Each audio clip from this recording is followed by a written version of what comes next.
So again, Yay. how's everyone doing?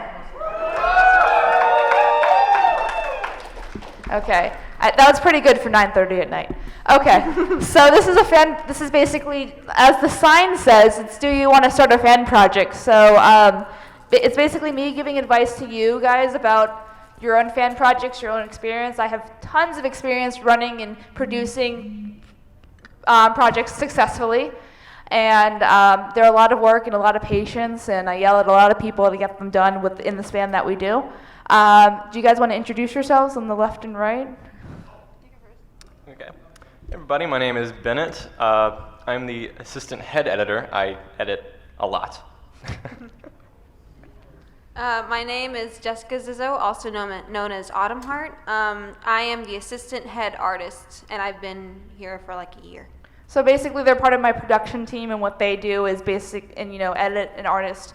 And when they have titles like that, it basically means just they have more responsibility. They look out for other people, and they give people advice, and we can go into that as the panel kind of goes on. But because this is a discussion-based panel, because most of it's going to be Q&A, we have an intro video that kind of goes into details about what it takes to really do a successful fan project that Bennett made here, and then we'll just jump straight into Q&A. So if you guys want to start thinking about questions specific to your stuff that you're working on now, fan fiction, videos, audio dramas, whatever you guys are doing, and eventually if we run out of those kind of questions, then we can just jump to regular Q&A, but it's about discussion and workshopping, so that's the general themes of the panel. But yeah, feel free to ask multiple questions because we have a smaller crowd because we're going against Brony's React. So yeah, don't be afraid to jot down more than one question. We'll just have to go around and make sure everyone gets one round before we do repeats of people, if that makes sense. Is everyone on the same page? Okay, cool. Thanks for being loyal, by the way. Yeah, I know where your heart lies. It's with me. You made the right decision. There you go. We also, before I forget, we also have these cards that we made that say thanks for coming to see KP at BronyCon, and they're free. So after the panel, if you guys want me to just take them all, I don't care. I'll sign all of them. We have 800. I think we printed too many. So if you have friends, if your grandma really likes my videos, I don't know, then get 5. I don't care. Okay. So we'll start with the video, and then guys start thinking about your questions, and then we'll just jump to Q&A, okay? Also, I want to say, check out the guy who made the art on the cards. His DeviantArt is on the card. He's a really great artist. He's a professional artist. He's really the head cool. artist. He's above me. Okay, ready? Yep. Here we go. So, word on the street is you want to start a fan project, huh, kid? Whoa, whoa, whoa! You wanna buy a sundial? Well, you've come to the right place. Luckily for you, I'm a production master, having made all sorts of projects and dealt with all sorts of people, so I can give you the honest, hard-hitting facts about how to get this bad boy done in steps. You should probably take notes. Step number 1, don't. Run while you can. Fan projects are a huge time commitment depending on the project you have in mind. When choosing them, you want to have these things in mind, like your level of experience, your level of commitment, and the free time you can dedicate to a project. Now take some time to think about those factors. Still want to do a fan project? Yes. Well then, you might want to pay attention to the rest of the presentation. The real step number 1, outlining your strengths. So this is the fun part. I'll tell you right now, the more you can contribute to a project, the more likely it can get done, because you don't have to yell at anyone else. Except yourself. Don't abuse yourself, kids. It's bad. But anyway, you can start thinking about what you contribute to a project. Can you edit videos? Can you write scripts? Can you voice act? Can you draw? You should decide what you'll be doing on this project before you start asking for outside talent. The more you can do, the higher chance your project will be done. Yay! And on that note, the more in demand your skill is, the more likely you can get a wider range of talent. For example, most people have the power to write, even voice act or sing or draw. But if you can animate or even video edit, then your skill's in higher demand, you know? Step number 2, choosing your project. This is also fun. Choosing what you want to do, well, to start, please, oh God, don't get ahead of yourselves. All the time people be like, I want to make a 200-minute animation starring my own Alicorn OC, and it's going to be great, and I'm going to be horse famous, and the babes will love me. Calm down there. I recommend starting smaller, like an audio-based project or even a comic dub. That way, all you need to worry about is contacting a few voice actors and basic audio and video editing. Something small. No alicorn animations, please. Step number 3, planning ahead. So remember step number 1 when you decide what you're gonna do and what others will do? That. You might want to write that down. Better yet, write it in a pitch. What's a pitch? Well, it's like a detailed description of your idea, shortened. Better yet, you can make a demo reel of what you have in mind for a project. If you can add something small. Provide your voice for samples of certain characters, show your drawings, or write a script if all else fails and present it to others. Now that's pitching. In general though, short project descriptions are not as effective as full-fledged scripts, audio, or any other kind of source you can provide. It will show that you take the project seriously, so anyone who wants to join should too. Guys, here's a tip. Please don't approach people with, "Oh my god, I had the greatest idea ever. Please help, senpai notice me." Please, oh lord. Welcome to YouTube comments. You want to at least pretend to be professional. Step number 4, research your ideal talent. Things like, what kind of role could they have? What can they contribute? Do they work for free? Is this someone you can trust to turn in their work? Do they have a good record? Any problems with internet or upcoming vacations? Keep in mind that some people only do commissioned or paid work. Feel free to ask, but don't take it personally when they decline. You can potentially be asking for many free hours that they cannot contribute. If you can pay people though, then I almost guarantee results. But make sure you have a contract. Contract's your best pony. Step number 5, contact. Hello. No, not like the movie Contact. Go check if your contact is a business email first, and then if that doesn't work, go nuts and try anything except Twitter. Don't tweet people, guys, but DA messages, Tumblr, whatever. So you've got all the stuff done, now what? Step number 6, deadlines. There's this thing called deadlines. Assuming you hear from whoever and they've agreed to do the project. It's super important to have deadlines. And the number 1 reason projects fail is that they just don't happen is lack of structure and deadlines. I don't care if it's your mom, your best friend, your dog. You need to have a plan to get everything you need to have a project done. Also, don't be afraid to bother people. They might hate you, but it's gonna have to happen. People procrastinate. It happens. You also need to make sure everyone in your group is clear about their job and can approach you with questions if needed, so that way they can't blame anyone but themselves if they miss stuff. With my people, I usually say, what's fair for you and your schedule, so they can plan around stuff they have to do. Last thing I want to talk about is my other helpful hints. Number 1, plan on days to check in with people to see progress. That way if you see something you don't like, you can point it out. Number 2, you should try Skype or Discord for instant messaging options, much faster than emails. Number 3, plan to have project call meetings. It helps everyone communicate with each other, people communicate directly, and honestly, it saves tons of time. Please, plan on them. So that's all I gotta say. We move on to the best part, Q&A. Don't ask stupid questions. All right, so yeah, it's not as funny as I usually am, but it's more like it was straight to the point. All right, so now I guess we're set up Q&A mic. So what we're gonna do is basically we'll have a mic and people. I think she's gonna come around and just ask questions. So if you have a question, just do we have a stand? Yeah, there's a stand. Oh, we have a stand. Yay. Okay, so if you guys want to start getting in the line, I guess, to ask questions about your fan projects, and then eventually just regular KP questions. Come on, guys, look at the line. Be creative. Yes, it's for everyone. Someone's gonna ask me a question. You made him so happy. He's like, people will ask me questions too? Yeah, I'm just gonna be here. So just as a general, we'll try to keep it appropriate for the panel first, and then if we don't have enough, if we have more time, then we'll go to regular KP questions where you can just kind of ask anything. Won't this bleed into like, what, doesn't things turn non-rated G at 10 o'clock? Because that's when kitties go to sleep. Let's not worry about that now. Okay. Ready to start? Yeah. Okay. I want to ask when to fire people. I've had a small fan project called the Apple Budama project, and I've had numerous issues with people just flat out not putting in work or requesting more time than is actually reasonable. I've had one animator who actually waited a month after the due date and demanded 3 times payment in overtime.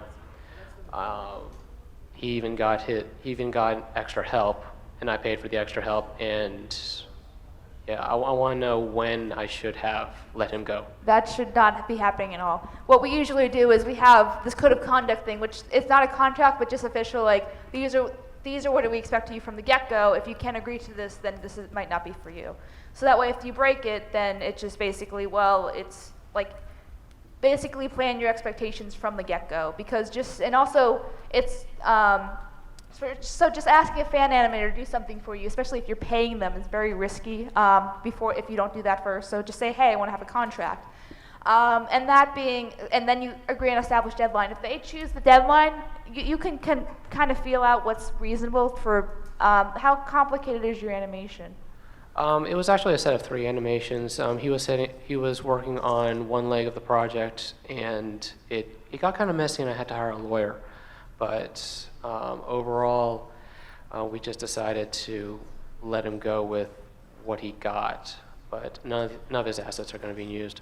Right, I mean, but like, is it 2 minutes? Is it multiple characters? Like, how hard was it actually to animate from what you could tell? It was a single character dialogue, dialogue, which is essentially just showing a single character talking at the screen. So it was not crazy that's super. difficult. And was it lip syncing and stuff like that? Was it full animation, or was it like kind of what we do with the OC faces? Actually, it was full animation. Okay, I have a better understanding now. Okay, so you can usually guess, do your research to kind of at least understand how much time that would take for someone. If they ask for 3 months for that, that's a little much. I'd usually say like a month for something as small as that, especially if it's a small video. And give them I think it will take a month. Can you choose your deadline? And it has to be a hard deadline. And if, basically for what we do, we have a strike system. So 3 strikes, you're out for the team.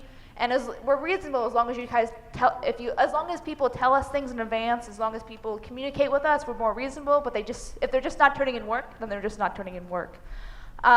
So. Also, if they don't communicate. So anything short of, and if they miss their hard deadline, anything short of a family or real life emergency usually gets a strike. And also check for progress updates and actually ask to see progress, because I've had so many people lie to me saying, oh, my video is like 50% done, oh, it's 75% done, but I asked to see it and they dodged the question, but when they actually get it, it's like 25% done, and they were lying to me. So just say, so how far you got done? It's like, oh, about 50%. It's like, can I see it? And if they say, yeah, sure, here you go, and just kind of check on them, so have a plan for a check update. So maybe have that month and then check on them every week and plan to see progress. And after that, you shouldn't have a problem. And if they miss their deadline, then if they say, hey, something come up, can I have an extra week, but here's what I've gotten so far, you can kind of feel out if they're working with you or not. If they're just kind of disappearing and that's all you hear from them with your money, then that's not a good sign. Okay. Yeah, so essentially I should have just had a far more structure, followed up with the artist more, had at least a week-by-week basis of updates. Yeah, just know how much you want to put up with ahead of time. Right. That helps too. People will blame me all the time, or the higher-up staff for being mean, or saying, well, I can't do this. I'm just like, well, this is what you committed to. You signed this thing that says you can, so you have to, if you call them out for missing their deadlines, it has to be black and white. It's their fault for being late for their deadline, and it's because they didn't communicate with you at all. Thank you. You're welcome. I'm tough KP mom at this panel. We're used to it. First of all, I'd like to say thank you for letting me be a part of the team. He's an editor, guys. Yay. Thank you for... I just wanted to personally say thank you for that and giving me a chance. Thanks for doing work. Also to Bennett for being a major help and everything. Huge man. Yeah. Anyway, from seeing your script and hearing the audio and everything like that, you work through that at a very fast pace and everything. I always wondered what goes through your head when you're writing these scripts down and what you're thinking of, how you just set it up all together. Right. The script writing is the easiest part for me, even though it's kind of a long process. The recording is the worst, even because I don't touch anything else. How the editing works, for anyone who's not aware, I write multiple scripts at a time if we're off season, which we are now, which means there's no episodes. And I write multiple scripts. I record multiple recordings for those scripts, and they go to different editors so everyone can work on videos at the same time. That's one of the reasons content gets done so fast on the channel. I can't talk. Anyway. I can attest to that. Yeah, so the script writing is easiest. It just kind of, if I have something to say, it will just kind of come out of my mind. And eventually I'll add, like, this isn't funny, we need a reference, this isn't funny, maybe add a joke here and there. But most of the time it just kind of flows. So it's, as far as recording, it's basically, I hate recording, let me get through this as fast as possible, but still sound coherent. So it's just me saying all the lines multiple times. The raw recording for an average KP video is about 20 minutes of me just yelling at the mic for a 3-minute video. So I make sure they have plenty of material to use for, so they don't have to ask me for retakes and stuff like that. Throw in something. Yeah. Sometimes when KP records the audio, she'll throw in something last minute that's not in the script. So make sure if you're working with someone that gives you something and they mention they want it this way, just have a little sheet of paper for notes, for visual stuff at this part, because you're going to forget it once the audio is cleaned up. Right, yeah. Well, a lot of times I'll just say, hey, I think this would work with this thing in the actual raw recording that I do. And those ideas will come to me as I'm recording, so it's not like I'm sitting down the script, because when I'm reading them, I'm thinking about them deeper. So just, it depends. That's my work process, so it just kind of depends what everyone else is thinking, but yeah. Well, thank you, and also sorry for that major problem with the noise removal. I will have that fixed by the time we get back. Oh, yell at Bennett's job is to yell at you about that, so. He's slacking. We'll work that up. Strikes for everyone. Okay. Yep. Hi, KP. Two things. First of all, big fan of your stuff. Really love your stuff very much. Yeah, hi, what's up? Second Let me second just thing. zoom in on your face. No, Hi. I'm kidding. This is what John does every time he gets someone with a recorder. He just let me get my phone out and record you, because this is how people talk. But Oh, do you mind if I record you? yeah, I'm just messing with you. but Oh, go okay, ahead. okay. My question is, I am planning on starting a YouTube channel myself, possibly doing what you guys are currently doing. As of right now, I don't have a team like you guys are doing currently right now.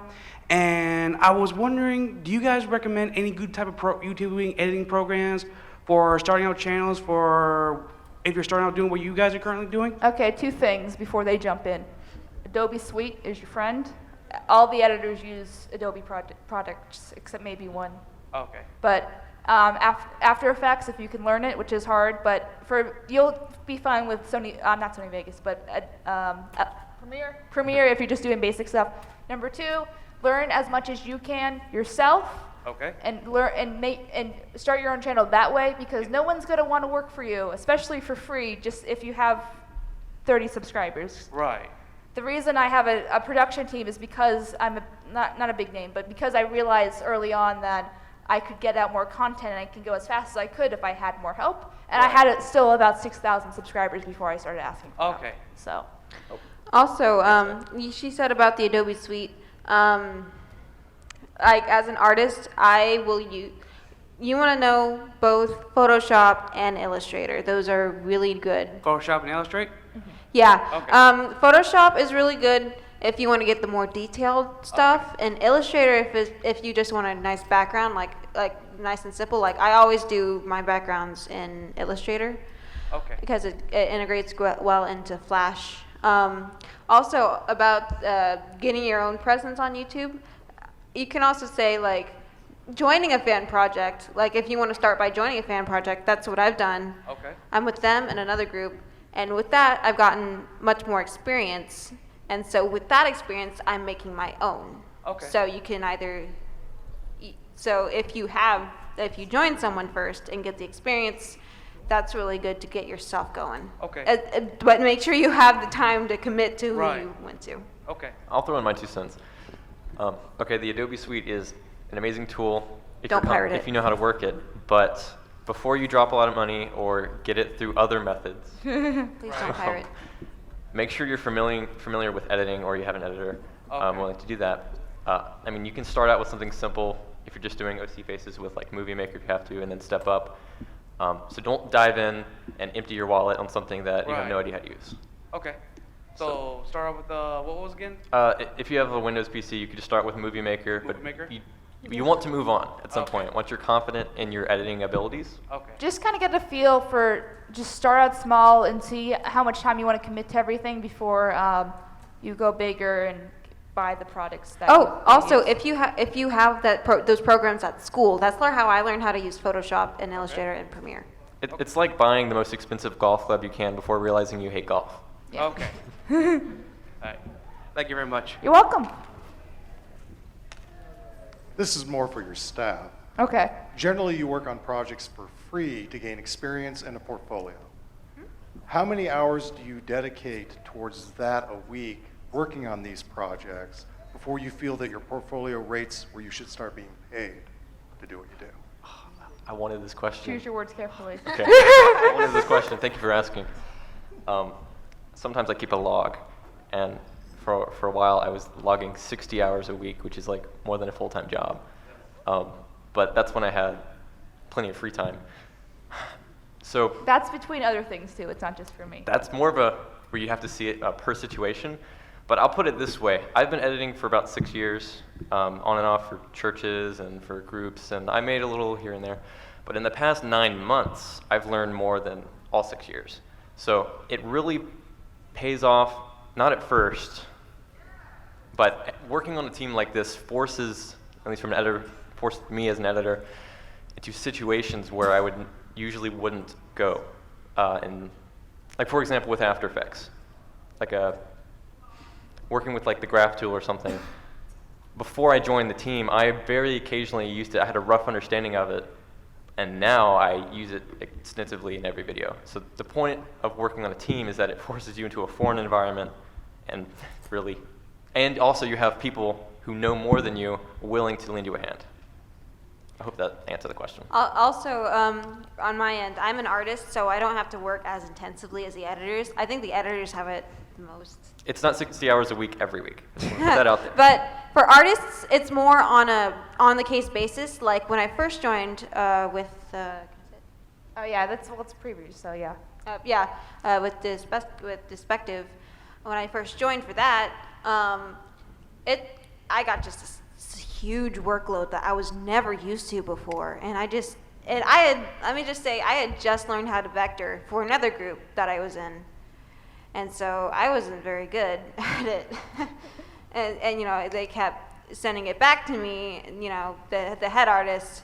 And I got frustrated because, when you're told that your stuff isn't good enough yet and they tell you to do more stuff to it, it can get tedious for you. But looking back, yeah, glad I got that experience. And I'll say, to answer your question, I don't know if I'm at the point where I'm good enough to be paid yet. That'd be great, but I'm not there yet. But I know for some people, if you're not getting paid, why do it? But for me, there's more to it than just experience. There's also a big community behind it. I've made tons of friends online, and it's just really great. And I came here. I probably wouldn't be here if I wasn't with her. And, just there's more to it than that kind of thing.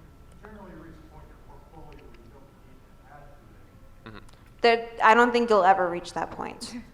I had one final point. Whenever you're editing on this, okay, so if you're doing a fan project, make sure you credit everyone who works with you. Because I've been approached by some other internet people asking, and I've gotten a few commissions here and there.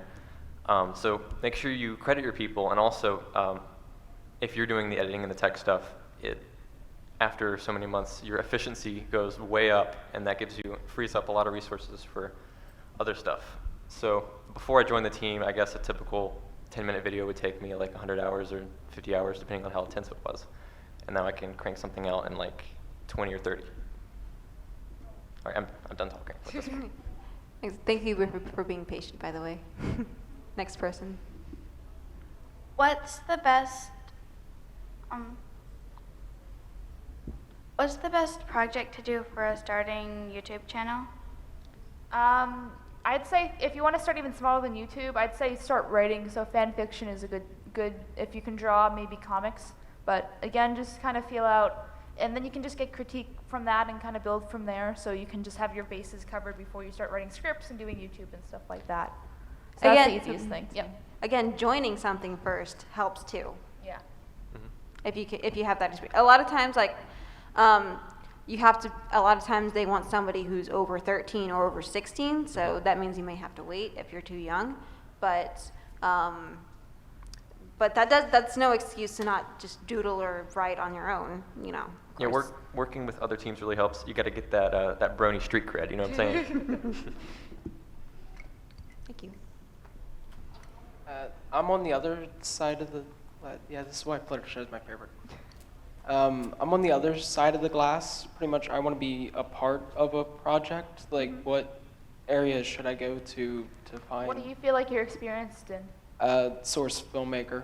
Oh, okay, interesting. There's all sorts of like People like animators. I said, yeah, people like animators. Hit Bennett up later. But anyway, we're always, it depends. If you're a source filmmaker animator, just kind of ask around. I knew that Doors source filmmaker thing is a thing. Anthology is always looking for people, I assume. But just kind of feel around. But the more that you can do, if you can edit also, if you can voice act, I want to say, like, then you have all those options to do all those different things, if that makes sense. All right, thank you. Advertise yourself. But yeah, if you ask Bennett. Well, what Reddit. sites do I advertise myself? Right. Reddit. You can go on to Question Daily on the nightly roundup. They usually have like groups looking for more, and then they have like listing, you know, what they're looking for. I know Legend of Equestria is always looking for people. I know the My Little Investigations is looking for people. Not essentially source filmmaker, but you never know. It just a good thing about me is I usually have a cred that backs, like, people are unsure about certain projects, but what I like about my team is we always get things done. There's a million projects out there, like a million like fan studios out there, but you never see anything from them because they're just unorganized. But we get stuff done. Like, we release stuff weekly, like, so. Oh, can I pitch in something? Don't announce anything until you have solid proof that it's getting Don't work announce done. anything until it's done. Yeah. Also, let me just say, I started joining people because I saw Spectre Studios, who's making the Rainbow Factory animation. They released a video saying that, hey, we need storyboard artists and we need background artists. And I was like, I can do storyboards. And then I went to them and they're like, yeah, you're good. And that door opened up so much for me. Just, there's, like, you never know what door opens up so much. Okay. You're welcome. I feel like we're gonna get applicant, like it's gonna be like Top Gun, where, you know, we're recruiting people just from this panel after this. Oh dear. Hey guys, so I just wanted to say thank you. No, he's another editor. Yay. Yeah, that's true. Yeah. We gotta sacrifice him. Oh boy. Well, anyways, I was just wondering. I have a very, I guess small is just relative size compared to yours on YouTube, subscriber base. Mm-hmm. I was just wondering, at what point do I expand and make it bigger and like try to? You should always be trying to make it bigger and expand. There's not really a point that you reach that says, hey, you know, it just depends how much time. It just depends if you feel like it's catching as far as more subscribers are coming in. It just depends what you want to do with Are you it. talking about recruitment? Yes, recruitment. I would say when sorry, demand reaches way above supply. Okay. When the frustration is worse than the fun. Yeah, there you go. All right, cool. Thank you. Hi, KP. I'm Hard Cider. You pretty much answered my question about the networking with the nightly roundup, but I was also, as a Unity developer, my skills aren't exactly sexy like art. So I post technical videos on YouTube kind of showing what I can do, but do you have any other suggestions of places where you might try networking? Like, I'm going to go to panels where I know other game developers will be, Right. but online I'm kind of at a dead end. Oh, I can answer this one. Okay, I actually work with a developer. He's got a game on Greenlight right now. It's these small games in Greenlight are always looking for additional developers willing to help. Now, they may not be pony related. I don't think there's any pony related games on Greenlight right now, but who's to say that you can't put one on there? But for legal reasons, you probably can't. But the point is, if you want to get in a fan sort of thing, Greenlight is the place where I would go. So Steam Greenlight, just Yeah, like a battle. or if you're looking to go that route. If you just want to do a fan thing and you want to stay with ponies, look on more specific, I guess, developer-specific groups, and that is with any other project. Yeah, my little game dev died 2 years ago. It was a good site for that, but yeah. But just because the site died doesn't mean that there aren't developers out there. Oh yeah, it's hard to find. Okay, thank you. Well, hi. Hi. Sorry. Hello. Yeah. Where's my haiku? It's kind of low. He's just like, nope, this isn't working. Yeah, okay. I have this idea for an animation. I haven't gone to the part that I'm going to start animating, but you have like great like the questions from the audience to talk about, give me some good ideas. Eventually, how would I able to like recruit an animation team? It's almost impossible. I'll tell you guys right now, it's almost impossible to recruit an animation team, especially for free. I've had a lot of trouble recruiting animators myself. So I'd say, but for you, I'm not gonna. That doesn't discourage you. I'd say get it as developed as possible, as humanly possible before you send it out. So write it down. So do you know how to write a script? Oh yes. So write a script. I pretty much write every ideas and notes down. Right. I'm not really discouraged at all. Okay. Well, are you gonna animate it yourself then? About to, but I'm pretty good at vector illustration. Okay. I'm pretty good at background. I've been basically been practicing with Adobe Suite software. Right. Okay. So what then the traditional animation process? Do you have like voices and background music and stuff like that? Not really, but I have like ideas for like storyboarding. Okay. Yeah. So get a story. So get the script down and lock it. So that means it's final. Right. Plan a storyboard. Turn that into an animatic, which is basically the moving storyboard. So the timing is what the timing will be, and then just go into the animation from then. But if you don't want to, what you can do if you don't want to totally animate it is you can vector in Illustrator and do what we do with the faces, except a more extreme thing and kind of fake the lip syncing. But if you want to also full-blown animate it, you can either learn it or find someone. Yeah, I pretty much learned this on my own. Okay, then I think you're good then. Or you could also, I guess, learned on my pseudo-animate in the style of like Dawn Somewhere, where they don't actually have their mouths moving and it's very limited action. Right. Yeah, they recently got more people on their group, didn't they? I think so. Yeah, that's why their new one looked a little different. They're here, by the way. Pat Rep is here. He's at the vendor hall. Or he was. It's not open anymore. Well, he will be tomorrow. I got a print from them. From him. He's. As she has her sandwich in her mouth. Bernie. So, a few years ago, I was working on a audio drama, and we had a team of people, and then it felt like I'd almost describe it as a disease of apathy just kind of swept in, and everybody stopped caring, and then one by one, everyone left until I was the only person still working on it, and I eventually just gave up. And I'm trying to get back. I'm trying to get a team back together, a new team, and start a new project. I have a new script, and I want to try to get building the team in the next month or so. Do you have any advice about how to organize things so that doesn't happen again? I do. Code of conduct and a strike system like we do, because it happens all the time. We have people over the moon that want to try to work for us because they enjoy the content or any of the reasons that the normal people have, but they have to kind of surpass like trial by fire basically and actually do the things that they promise to do.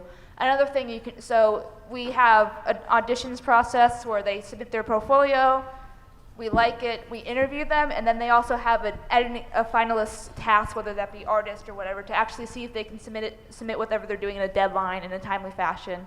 We've had a lot of people that just they'll be fine for the interview and fine for everything else, but when push comes to shove, they'll be late for their deadline, their finalist deadline. They'll turn in incomplete work, all sorts of reasons. And even then, after they're on the team full blown, we'll still have problems with them later. So it happens all the time, but be straightforward, put them through all those if you can. Sometimes you don't have, we have a big pool of people to choose from. You might not have that same privilege, but just at the very least be straightforward about your expectations, plan check-in dates, plan a final deadline, that's the best you can do. And to those who might think that the deadline thing is kind of harsh, think of it like, especially if those who haven't had a job yet, think of it as kind of, that's what real jobs do. They want something by a certain time, and you can think of it in practice or something.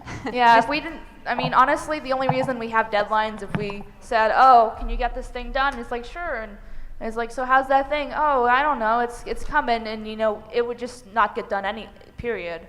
So that's why they always have to have the back in the mind that this is due X date, or else it's just going to drag. And that's also a problem with working with friends, because you can't really demand a deadline out of them when Can I they're your friend. Yeah. throw in something? Yeah. I have a similar situation where I work with a team of my friends, and they actually revolted when I tried to put in the deadline system. So another thing is work on smaller things. Right now, they've associated the sense of failure because you haven't produced anything. So if you can just get some smaller stuff, get that dopamine going. Hey, we're doing stuff. We're making, even though they're small, once you can show that you have a good track record, then people will start getting involved. Also, keep a community with the people. Like, if you create, it's like Skype chats, like a group chat. If you've got, a group of people and they're all pretty good with each other, like they're becoming friends, it helps build motivation and morale. We have game nights on the team. Yeah, that's fun. So, Minecraft. things like that. Duck game. You're welcome. Hello. Hi. Oh, sorry. Ava Lulu here. Hi. Business cards.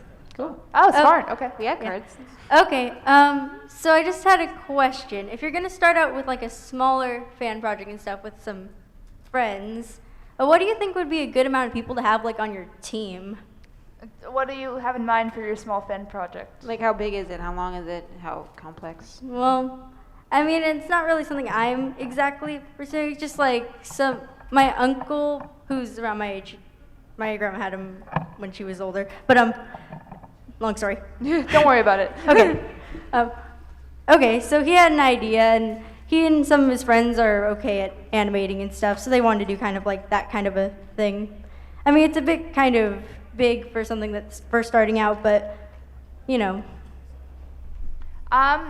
just have just start small. I think an audio dub, or just choose a favorite comic that everyone likes, and just kind of do voices for that, or do animation for that. Start small, very small, so you can actually get it done. Because a lot of people, like the video said, they choose something too big, and because it's too big, they didn't know what they were getting themselves into, and it never gets done. So just start small. And just know everything about what you're going to do. If you're going to do animation, know enough to make sure that it will get done, and deadlines and all that fun stuff. And don't overwhelm yourself with the complexity of how big and complex you want it to be. Like if you do something and then you realize you think of something so cool that you want to do, and then it's just too much, it's too complex, you don't know how to do it, you don't know how to learn how to do it, you just get discouraged. I'll throw in one small thing. Whenever you're getting your team together, make sure you have the most dedicated people first. If you have too many people, it's harder to manage, and people start to realize, oh, I can be slack because everyone else can do it. So make sure you have the most dedicated people first before you start growing. Okay, thank you. You're welcome. Hello? Oh. Hello, hi. I'll just, I'm kind of a bit of an animator myself, with Source Filmmaker, and I do concept art, and I kind of also specialize in some voice acting. You should collab with that other SFM guy. Where that was? He's Yeah, over go there. collab. Over there. I guess that worked, but Just make a collab. but the only thing is that I'm willing to contribute, but the only thing I don't think I have the proper equipment, like the software for voice, how to edit it and stuff. Right. Yeah. I have a mic, and I have something like Auto City, but that doesn't work for me well. I use Audition. Yeah, most of the team uses Audition, so that should be in the Adobe suite, and it's not too complex from what I've been told. If you really want to commit, Adobe Suite is worth it. I know a lot of people look at it and it's really expensive, especially if you're a student. Get the student discount. I think it's $30. Instead, it's $30 a month for a year, and then it goes back to the regular one. But it really is worth it. I really discourage pirating it, or anything for that matter. Oh, so I'm not doing. Nope. So Audacity is Don't actually hire this bad. Audacity. Don't do that. I'm sorry? Audacity. Audacity is a good place to start, yeah. Yeah, And that's free. Also get a good mic. It just doesn't feel like it works. Audacity is free. It's on online. Google it. Is there like a way like to edit it? Cause it. Yeah, you can cut audio in Audacity. You just get the razor tool. If you look up YouTube videos about how to edit in Audacity, then you'll find stuff about it'll teach you how to edit it. All right, and like with what was it?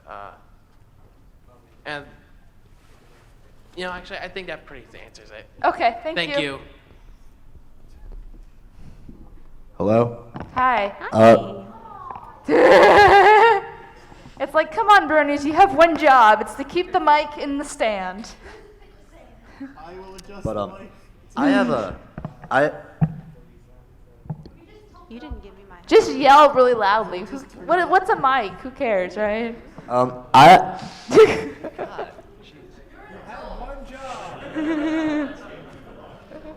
I have a small YouTube channel. I only have like 55 subscribers, and I started it out by making pony-related content, but after a while, I branched out a bit more. And by a while, I've only had this channel for like 5 months, but like I branched out a little bit more to more non-pony content, and I gained a lot of non-brony subscribers. But I want to go back to making more pony content. And I want to know how I can satisfy both my brony and my non-brony subscribers. There's not really a way. You either have to, find another fandom. Go ask Primations. Get all of them into one other fandom. Yeah, so you either have to go all brony like we do, or you kind of have to start branching out like Saberspark and kind of do general stuff, but never announce that you're going to say, oh, I'm not doing BronyCon anymore. Just kind of put stuff out there and just see what sticks. Or you could have 2 YouTube channels. Like I work so much on the team, but I also do my own stuff over there. Also, it is. I would say that it is a little bit more beneficial to do general stuff, like in terms of like if you want to show stuff to people. Yeah, the pony stuff is fine, but you want to show that you can do other stuff too if you want to actually go into it for a career. The style of content I make, I wouldn't say it's like they're not wildly different videos. They're all the same sort of format of video, but they're like topic. Each video is topic related, and the first videos would be on first videos I made were on pony topics, and then I branched out and started making them on different topics. Just kind of get a feel for it because you're still in a relatively small channel that you can just kind of do whatever you want and just kind of see what you end up liking to do long term. So I think you're overthinking it. Like I've gotten like. Just do what makes you happy, man. Okay. That's always good. Thank you. Use Reddit to promote yourself. That's what I did with my Undertale animatic. Hey, sorry, I got so many questions. I'll just ask one and then go back in the line. You can go back in line if you want to. So, I was about to forget the question. So, for any project, you need time, funding, and people. And the limiting reagent that I got for my projects is time. I've got so little time in order to actually lead my own people to actually get them to do what needs to be done. How much time would you recommend as a minimum that I'd have to put in? I maybe work 20 hours a week between everything. Most of the heavy lifting is done by the editors, I have to say. How many people do you have on your team? 13. 13? I'd say if you want to have someone help you do it, but then you have to, what we do is the leadership has a document where there has everyone's name, what their project is working on, the deadline, their check-in date, their recent progress. If you want to have someone help you, but make sure they're actually filling out that doc every day, so you can, instead of just asking them, hey, who did this person do, you can just go to that and just see what's happening. And make it look pretty, so you're make not. It look pretty. Yeah. I don't think I have the resources to make it look pretty, but Just Google Docs is free. Google Docs and just color code it. That really that helps more than you'd think. what we got so far is a mess. You got to clean up the mess. Excel then. too. Like I use Google Docs because I don't have my Office. But that and we can share it. All right, thanks. You're welcome. See you again. Hi, out of curiosity, How would you find inspiration when writing a fanfic? Let's say you're writing a fanfic, but you feel like it's too short. Just don't worry about that. Just kind of do, if you're satisfied with it, then just kind of put it out there. Don't worry about it length. Don't worry about things like that. Don't worry about it being too short unless you're missing stuff. You're welcome. Thanks for the panel so far. It's been really, really informative. I was just wondering, quick question. So post-production, how do you do, evaluations? Like, how do you say to yourselves, we did a good job, we didn't do a good job, looking at individual employees, what do you do to move forward after a project? Biggest thing is group feedback for us. Yeah, you need different people, because sometimes with one person, it's only... I'll give you guys an example. The Different Perspective project that's going to be released next week, and we're going to do tons of EQD post promotions to be everywhere. Anyway. Buy our shirts. Yeah, anyway, so where was I going with this? It's pretty much done. We've been sitting on for a month, and then I was like, hey, Bennett, can you just look at this just to see if it's good? And we're not missing anything, and then he has this huge list of things that we forgot to do, and we're like, hey, Zane, guess what? You have all this stuff to do in a week. Good job. So I felt so bad, but if someone will find something that you miss, but just be for yourself, be as thorough as possible. In between everyone being as thorough as possible and getting the most of the notes done as early as you can, the stronger it will look. I do want to throw in on this. When you're leaving notes for people, make sure you have a timestamp. Make sure it's the correct timestamp. Otherwise, they'll be so confused. Another thing is, okay, so from an editor standpoint, editors get really attached to their work. And once you watch a video 100, 200 times, you tend to just like glaze. You get used to things, and you don't notice every pop, every click, even though you've seen it a bajillion times. And then the first time someone else lays eyes on it, they're like, "Oh, here's a dozen things that you can quickly fix." So half of it is really getting a feel for it, and the other half is make sure you have a couple of fresh pairs of eyes. Yeah, I'll say, like I said, when I was on the Perspective project, like I would turn in a backer, and I'm like, oh my gosh, that's perfect. I give it to him, and yeah, getting that feedback, it's like really specific. Like it really helps. It really helps. Like know exactly, and it's so you're not searching around aimlessly trying to find what was wrong. I'd want to mention Frame.io. Oh yeah. Okay, we're trying this new thing. There's this website called Frame.io, not Slither.io, Frame.io. And Frame.io is this, it's like Google Drive where it hosts content, but it's specifically for editors. So you make a group, a team. Each user gets 5 gigabytes for the trial, the free mode. And instead of having to write a list of your timestamps, you can just pause the video, have a little marker tool, circle something, and then leave a comment, and it'll sort it by time. So if you guys want to try Frame.io, it's a pretty cool tool to poke around with. Thank you so much. You're welcome. Hi. Can you hear me? Okay.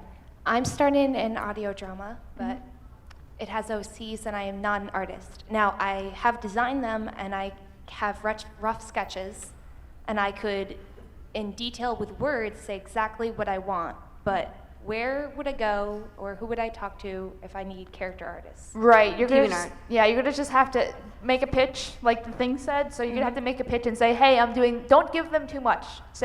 Just to say, hey, this is what I'm doing. I have all this concept work done. It will take this amount of time. Can you commit to X, Y, Z, Q? And if they say yes, talk to them. Just make sure you trust them as a person, and just basically go forward from there. But you have to basically sell people to want to help you. That's the only way you can do it. But the good thing about art, it's a lot. The animator, like from us, it's animators are the hardest to find, then editors, then artists, and then what's the another? Voice actors? Voice actors at And the bottom. musicians. And musicians. Not that anything is not good. Everything's great, and I appreciate everyone I have. But as far as talent, these are the most plentiful skills. So art is pretty plentiful. So if someone says no or someone doesn't respond to you on DeviantArt, there's tons of other artists, and hopefully someone will help you. Also, if you have anything on you, I'd love to take a look after the panel's over. Just take a look, and if you have anything on you. Yeah, I'll take a look at it after the panel, give you some advice. We have about 10 minutes left. Oh. Okay, so what's the quality point at which you would allow a video to be released or not? I'm the most nitpicky MF, yeah, MF that I know. And all the editors know it, and they just kind of have to deal with it. I've scared a lot of people away with how nitpicky I am. And that's why and also because what's really worked is we have a filter system now.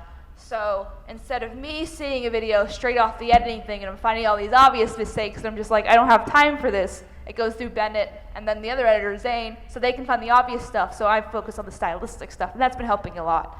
And that also helps them trust the leadership people so they can come to them if they have issues, and it kind of builds a whole team building thing. So Same with all the other departments. I also want to mention, there's a quote, I forget who said it, and sometimes I said it as my Skype mood, but it's, a film is never finished, only released. So you have to have a balance between how nitpicky you want to be and your schedule. Right.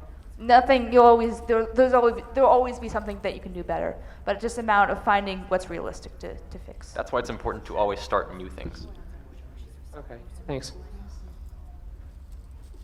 I was hoping you could clarify, when you're talking about making a pitch and sending to somebody, are you talking about like hunting down people like you might want to work with and giving the pitch directly to them? Or are you thinking like putting a pitch up on YouTube channel and hoping people will find you, or maybe a combination? It's the first one, so you're gonna have to, if you don't have an audience like I do, then you're gonna have to, because what I do is if we have openings, we just say, hey, we have openings next department, here's the application description. If you have 5 subscribers, that probably won't work. So you're probably gonna have to network, you're gonna have to ask people individually but have as much as you possibly can, scripting, as much as you can do first, so that way not only will that be done, but just so the other person can see, oh, this person's really dedicated because they have X, Y, Z already done, and it's, I don't think about it, and I only need this little thing from me, and I can do that little thing. So make an ugly game project and just say, hey, artists. Yeah, that's all you can do. Sounds great. As long as the game's if fun. you can pay them, they'll jump for you. So that being said, there's nothing wrong with releasing your pitch publicly. Like, well, I mean, as in like announcing it publicly. Just make sure you have everything, like everything you need to know, and you're able to convey it. And if you want to do that, if you feel comfortable releasing it to the public, or you'd rather just keep it on the down low until you want to release it. But yeah, just keep in mind you can't copyright an idea. You can copyright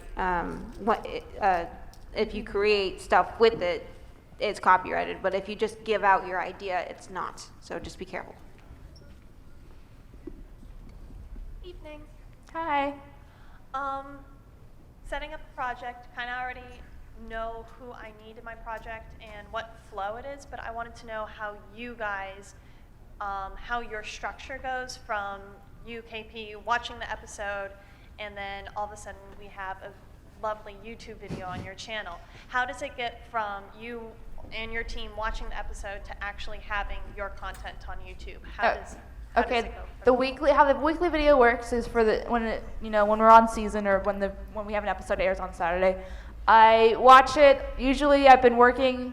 I have a part-time job on the weekends, so that's one of the reasons I've been so dead, because I have to come home from my part-time job and get the script and the audio done to make sure that if the video's late, it's not my fault. And then also, there's been many a time I've been at a convention where I'm like, man, I have to go in my hotel room for 3 or 4 hours just to get this done and not think about it anymore. So that's always fun. But I try to push to get the script and audio done by Saturday. At the very least, it's done by around Sunday. It depends how tired I am and how much I try to push myself, but I also have to give myself a lot of slack because I spend way too much time managing this team. So anyway, audio would be 20 minutes of raw audio, and the script would be script recording. I be very loose with how I write it, and then it goes to the editor, and the editor gets the raw audio and takes the script and kind of interprets it, and the whole process takes about 4 days. Usually I break it down. I want to have audio done on the first night. If I don't have it done, I'm really behind. I want to have faces done by the second night, visuals done by the third night, and then the fourth night is cleaning everything up. If possible, I try to do audio and faces in the same day. And then, depending how fast I get the resources. And then it's just communication between the leaders and the editors, and then KP and the editors. And so it goes back and forth between the creators and KP before it goes back on. There's about, at average, 5 to 6 versions of a video before it's uploaded on YouTube, and that's a short amount of time. So it's very stressful, and I'm like, everyone's just like, dang it, the mid-hiatus. I'm just like, thank God. So July I don't, 30th. I don't know why I do it. I just do it. So, but when we're off season like we are now, I can just do things out of order because it doesn't have to be released in a chronological order. So I just write a bunch of scripts, whatever I feel like talking about. Eventually, then it goes to an editor, and then multiple editors work on multiple videos, and they have a little bit more of a time. They have about 2 weeks to work on a video because usually someone's done by the time someone else is done, and that's nice. But that also means everyone's on a project around that time, and not just one editor on the weekly videos. It's on a rotation for the weekly videos, and that way, most of the editors aren't doing anything that week. And how does that differ from some of your larger projects like your John Delancey video? Right, the John Delancey video and the Despective project were similar, but the Despective project was done a lot more cleaner as far as organization and all sorts of things. But yeah, it doesn't really go to the editors except for things like editing the animatic and post-production editing, which is when we have all the animation, we're doing all the lighting and effects and stuff like that. Everything else is done by other members of the team.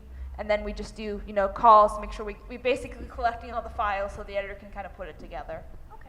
So, Hello, I just wanted to ask about some tips and tricks for voice acting. I've done a few Smash Machinimas for voice acting, but nothing really big. I've only had to normally just talk just myself or add a little accent to it, but that's about it. I'm not the right person to ask, I'm going to be straight up. There's plenty of voice acting panels going on this weekend, but just make sure you have the right equipment and make sure you can, have a professional microphone. Don't be using the one in your laptop or no one will care. So you're going to have to spend $100 on a Yeti or a Snowball. There's no way around it. But as far as, do you guys have anything? Ask Dr. Wolf. His voice is super clean. All right. And apparently he doesn't have problems with takes like you said. Yeah, he just usually does one take. Yeah. Thank you. You're welcome. I'm going out on a limb here since it is the end and we are all here for the same thing. Anyone want to have me as a source filmmaker person?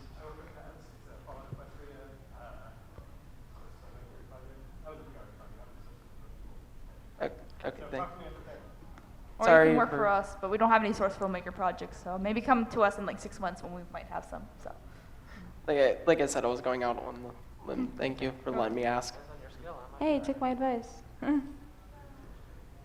Okay, so regarding your vetting process, how many people should I be looking into hiring for any given project? At this point, I'm expecting a 40 to 60% failure rate among staff because of experience. It depends how big your projects are. I'd say start with we always have people that fall through. There's many times that Zane, who's the head editor, who's been my head editor for 2 years now, is Zane, this person isn't turning in their work on time. I haven't gotten a rough cut in a day. This is going to be late. You're going to have to save the day. And he's like, okay. So that's why everyone loves Zane, because he'll just kind of do it. Oh, I want to mention one time, and this was in January, we had another editor who came in and he only edited in After Effects. And I want to tell you, a 3-minute video in After Effects is a pain. He did all the audio and everything in After Effects. It was Zane. No, it was Shane. Oh, really? Yeah. Oh, okay. And he just dropped everything, and I got the assets, and I was like, oh boy. So I guess make sure everyone's working on the same, if you have multiple editors, make sure everyone is familiar with how to work on the process. Yeah, someone will have to pick up the pieces, but I'd say have maybe 3 or 4, depending on how big your things are, and just kind of... About 3 or 4 in each position contingency? I'm sorry?